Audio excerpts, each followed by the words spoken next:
I knew the exact moment Cortec Industries was about to learn what real consequences looked like. It wasn't when the quarterly numbers dipped or when they replaced the decent coffee with organic mud that tasted like disappointment. It was the moment Christopher Reed walked into our conference room. The name's Will Harper, by the way. 49 years old, been slinging code for this Denver outfit for 8 years now. Before that, I spent 12 years in the Navy keeping computer systems running on destroyers. These days, I keep Cortec's logistics platform from catching fire when Black Friday hits. Christopher was our new CTO, a 28-year-old MBA experiment who smelled like expensive cologne and unearned confidence. He strutted into that conference room like he was about to part the Red Sea, except the Red Sea was just a bunch of tired engineers hoping for decent severance packages. I was sitting in the corner with my coffee, watching him survey the room. In tech years, 8 years at one company makes you a fossil. I'm the guy who knows why the servers don't melt down when 50,000 orders hit simultaneously. But to Christopher, I was just some old-timer in a flannel shirt who looked like he needed a nap.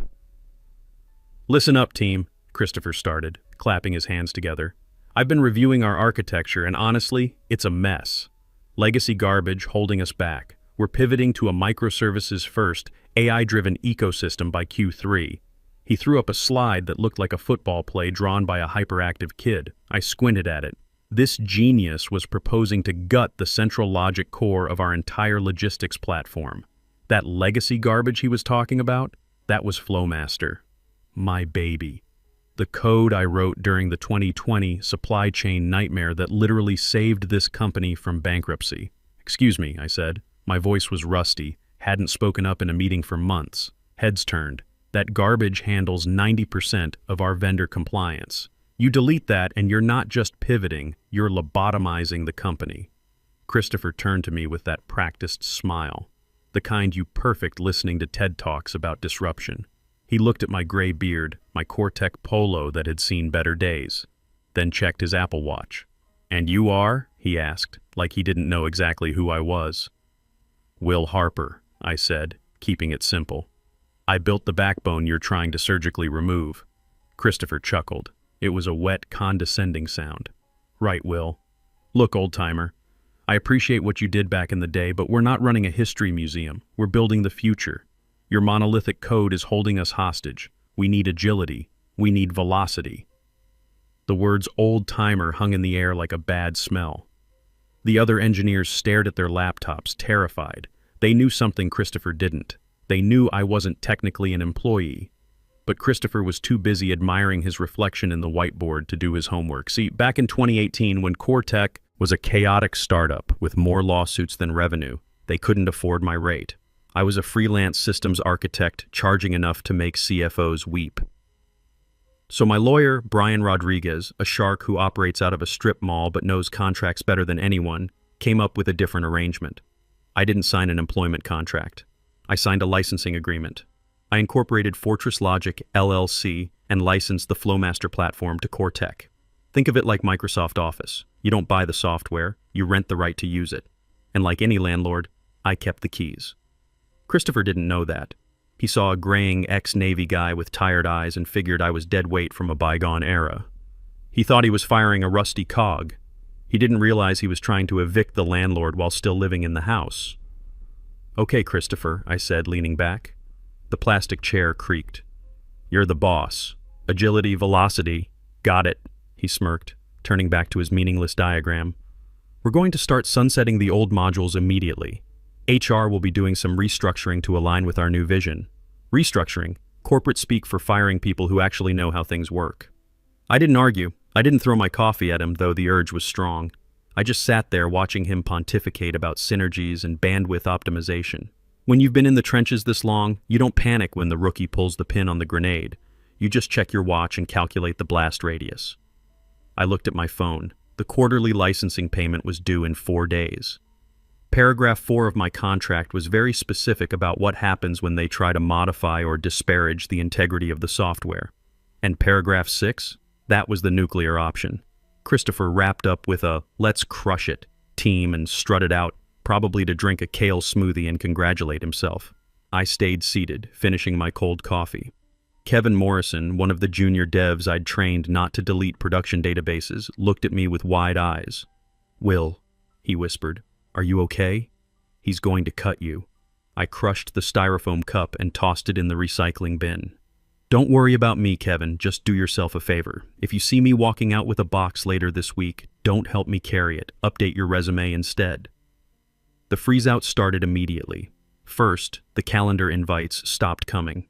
Weekly architecture syncs? Gone. Strategy meetings? Not invited. I watched through the glass-walled conference room as Christopher held court, erasing my flowcharts and replacing them with buzzwords like holistic synergy and cloud-native mindset. It's funny how fast you become invisible. 8 years of 80-hour weeks, 8 years of 3 a.m. emergency patches so the CEO could afford his boat collection. Suddenly I was a ghost. People I'd grabbed beers with started avoiding eye contact. In corporate America, getting fired is contagious. Then came Matthew Turner, the product evangelist. Christopher introduced him Tuesday morning. Kid looked 12, wearing sneakers that had never touched a server room floor. He wandered over to my desk with a matcha latte, looking like a puppy who just peed on the rug but thinks he's a good boy. "Hey, Will, right?" Matthew beamed. "Christopher told me you're our legacy historian. I'd love to pick your brain about the old code before we deprecate it." Historian. Deprecate. I turned my chair slowly. "Matthew, do you know what a load balancer is?" He blinked. "Well, conceptually, we use AWS for that, right? It's all serverless now." "Serverless," I repeated. "Right. Because the cloud is magic pixie dust, not actual hardware melting in a Virginia warehouse if you don't optimize your queries." He wandered off looking confused. I almost felt bad. Almost. He was walking into a minefield with a map drawn by a narcissist. By Thursday, my staging environment access was revoked. Generic system email. Permissions updated by admin CR. I didn't fight it. I didn't storm into Christopher's office demanding answers. I opened my personal laptop, my trusty Lenovo that held the real keys, and checked the Fortress Logic bank account. It was the first of the month.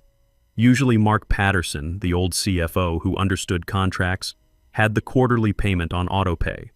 But Mark got restructured last month too. I refreshed the page. No pending transaction. I sat there, blue monitor light reflecting in my reading glasses, feeling oddly calm. They were ghosting the payment. In their arrogance, they assumed since I collected a salary, actually a retainer fee disguised as payroll, they owned everything. I pulled up the contract. Digital copy, but the original signed in wet ink was safe in my fireproof box at home. Clause 3.1, Payment Obligations. Failure to remit licensing fees within 24 hours constitutes material breach. Clause 3.2, No cure period for willful non-payment or unauthorized modification. Christopher had already violated the modification clause trying to bolt his microservices onto my core without API keys. Now he was about to violate payment. I could have warned him, could have said, "Hey hotshot, you're about to default on the software that runs your inventory system."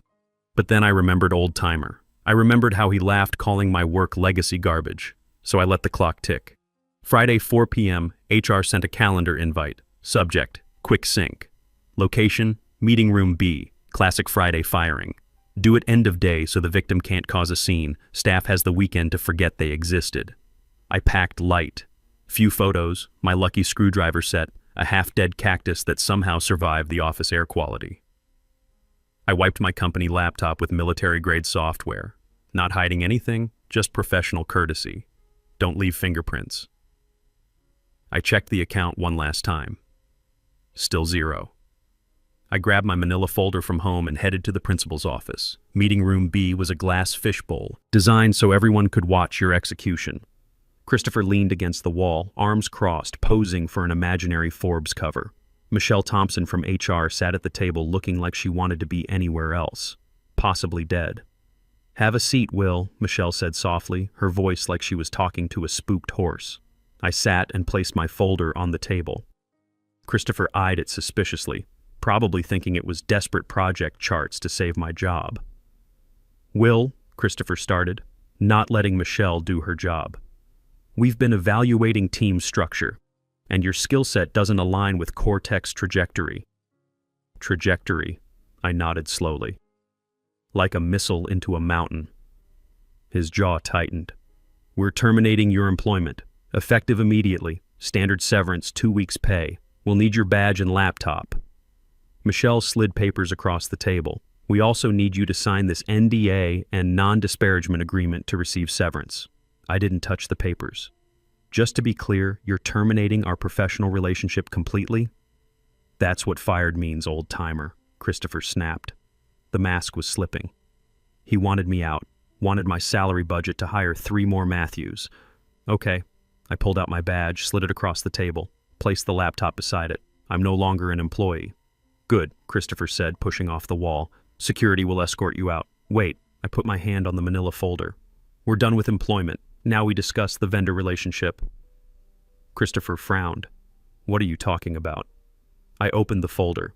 Inside was the licensing agreement for Flowmaster, signed 2018, auto-renewed quarterly. I spun it so they could read it. I don't work for you, Christopher. Never really did. Fortress Logic licenses the technology running your procurement, logistics, and vendor payments. I was just on-site support included in the premium tier. Christopher laughed. Actually laughed. He picked up the contract, glanced at the cover page, tossed it back. This is old paperwork from startup days. We own everything you wrote. Intellectual property assignment, standard stuff. Actually, I said, tapping paragraph 4. Read it. All code, architecture, and algorithms remain sole property of Fortress Logic. CoreTech gets non-exclusive, revocable usage rights, contingent on timely payment and usage guidelines. I watched his eyes scan the paragraph, saw the moment it hit his brain but refused to process. Too absurd for his worldview. In his world, developers were cogs. Companies owned everything. This is, he sputtered, you were on payroll. That voids this. Check with legal, I said. I was on retainer, taxed as 1099 for first 2 years, then W-2 for administrative convenience per specific addendum signed by the founder. But IP rights never transferred. Fortress Logic still holds copyright registration. I stood up. Here's the situation, Christopher. You just fired on-site support. That's fine. I was tired of the coffee. Anyway, but you also missed quarterly licensing payment. That's breach of contract. I'm not paying you a dime, Christopher hissed, face turning red that clashed with his vest. Get out before I call the cops. Okay. I walked to the door, paused, looked back at Michelle. Michelle, you might want to print hard copies of payroll data. Friendly tip. I looked at Christopher one last time. Clause 6, hotshot. Look it up. Unauthorized use following breach results in immediate service suspension. You have 72 hours to cure the breach. But since you fired the only guy who knows how to keep the engine running, I'd say you have less than that. Get out, he yelled. I walked out past my old desk, past Kevin aggressively typing nothing, past the break room into the Denver afternoon. Lit my first cigarette in 6 months. Tasted like freedom. Back home in my 1-bedroom apartment that smelled like coffee and soldering iron, I set up my command center. Wasn't going to hack them? That's illegal. This was administrative enforcement of a binding contract. I logged into Fortress Logic's remote admin panel. It communicated with Cortex servers via a heartbeat signal. Every hour their server pinged mine asking, "Am I still allowed to exist?" And for 8 years my server replied, "Yes, carry on. I poured bourbon, Maker's Mark, not the cheap stuff. Check the license status. Current, grace period. Grace period ends, minus 48 hours. Christopher had called my bluff. He thought the contract was a prop, thought I was just a bitter old man waving paper around. He didn't understand that the code I wrote was paranoid. I wrote it that way because I knew people like him existed. The software verified its license against my blockchain registry. Immutable. I changed settings from grace period to strict enforcement, then queued up revoke license key 001. Didn't hit enter yet. Wanted to give them the weekend. Let Christopher brag at brunch about trimming the fat. The system would do a hard check Monday 8 a.m. when transaction volume spiked. I spent the weekend doing things I hadn't done in years. Slept past 6 a.m. Went to a diner and ate eggs dripping in grease. Didn't check email. Didn't answer the automated alerts that started pinging my burner phone Sunday noon when the system noticed the license server was unreachable. Sunday night, bourbon bottle half empty, resolve full. Monday 7:55 a.m., Cortex offices would be waking up. Warehouse teams in Colorado and Nevada logging in to process weekend orders. Automated procurement bots attempting to order $500,000 worth of raw materials. I hovered my mouse over the revoke button. This wasn't revenge. Revenge is emotional. This was business. A landlord changing locks on tenants who trashed the place and skipped rent. Paragraph 4, I whispered to the empty room and hit enter. Status lights flickered red. Inventory module unlicensed. Vendor API, access denied. Payroll gateway, critical failure. The cascading red text was beautiful, poetry in motion. The silence didn't last long. 8:03 a.m., first alert from the pager system I forgot to unsubscribe from. Critical outage. Error code 402, payment required. I'd repurposed that HTTP status specifically for this moment. 8:15 a.m., unknown number called. Let it go to voicemail. Then again, I imagined the scene. Warehouse scanners failing authentication, trucks backing up at loading docks, customer service lines lighting up. 8:30 a.m., Kevin texted, OMG, everything's down. Dashboard says contact administrator. Christopher literally kicked a server rack. Kicking hardware, universal sign of a man who has no clue how software works. 9 a.m., phone rang showing Cortec HQ. I put it on speaker, watered my half-dead cactus. Hello? I answered groggily. Will, this is Christopher. Voice an octave higher, strangled by panic. Look, we have a situation. Systems down, all of it. We think it's a logic bomb. Did you leave something running? Don't work there anymore, Christopher. Return my laptop, no access. Don't give me that. Error message says, license invalid. What did you do? Oh, the license? Told you Friday. Did you pay the invoice? We're not paying that extortion. It's a contract, Christopher. Since you didn't pay and fired on-site admin, software reverted to default state, off. Turn it back on right now or I'll sue you into the ground. Christopher, I said, voice dropping to that steel tone I use training Navy rookies. You're currently using unauthorized intellectual property. My lawyer's drafting cease and desist. Try to bypass the lock. That's DMCA violation. Federal crime. You look good in orange? Silence. Muffled voices in background. Someone saying liability and she's right. Just fix it, Christopher pleaded, bluster evaporating. We're losing $10,000 a minute. Sounds like a you problem. I'm unemployed, got free time, but don't do charity for companies that fire me. What do you want? Put Stephen Walsh on the phone. He's in a board meeting. Drag him out. In 10 minutes, vendor autopay tries to wire supplier payments. Since encryption keys are locked, it'll fail. Your supply chain dies by lunch. Fumbling, running footsteps, new voice, deep, booming, currently shaking. Will, what the hell's going on? Morning, Stephen. Your CTO evicted the landlord. Now you're locked out. Stephen tried the We're Family card immediately. Last refuge of a scoundrel with falling stock prices. Look, emotions are high, Stephen said, voice dripping fake empathy. Christopher made a mistake. He's young. Come in. We'll discuss a raise. Big one. I was on my porch now, watching my neighbor Paul Jenkins wrestle with his lawnmower. He was winning, unlike Stephen. Don't want a raise, Stephen. Don't want my job back. That bridge evaporated. Then what is this, blackmail? Vendor dispute. You're possessing unpaid-for software. Since you terminated support, I'm exercising license termination rights. 2 options. Migrate to new system. Christopher thinks he can build AI ecosystem. Good luck. Or purchase perpetual license for source code. Fine, we'll buy it. How much? $100,000. I laughed, startling a squirrel. Stephen, you're bleeding 10 grand a minute. You processed $180 million through my code last year. $100K buys a PowerPoint, not your company's engine. How much, Will? $1.8 million. Exactly 1% of revenue my code saved during the pandemic, plus nuisance fee for listening to Christopher call me old-timer. That's insane. That's valuation. Oh, Stephen? Data Vault export initiates in 1 hour. License isn't renewed, system purges customer data for GDPR compliance. Wouldn't want illegal retention on unlicensed systems. You rigged it to delete data? Programmed it compliant. Mostly true. Privacy feature weaponized. I need time. 59 minutes. Sending DocuSign to your personal email. Corporate emails down since authentication runs on, well, you know. Next 45 minutes, Kevin live blogged the apocalypse. Legal screaming at Christopher. Found the contract. General counsel asked if he can read. Stephen throwing staplers at walls. 10:45 a.m., legal called. Amy Foster, sharp but polite. Will, we've reviewed documentation. Paragraph 4 is ironclad. Catch paragraph 6 too? Stephen's ready to sign. Need assurance systems come online immediately. Wire hits my account. I push perpetual license patch. Red lights go green. Banking app refreshed. Pending $1,800,000. Source, CoreTech Industries. It's there, Amy. Unlock it, Will. 2 keystrokes later, Kevin texted, "We're green. Systems booting. People cheering. Exhaustion hit. Adrenaline crash. It was over. I didn't cheer. I felt drained, like someone had pulled the plug on my energy tank. It was over. I'd won, humiliated the tech bro culture that tried to erase me, secured enough money to retire comfortably. But I also knew I was done in this town.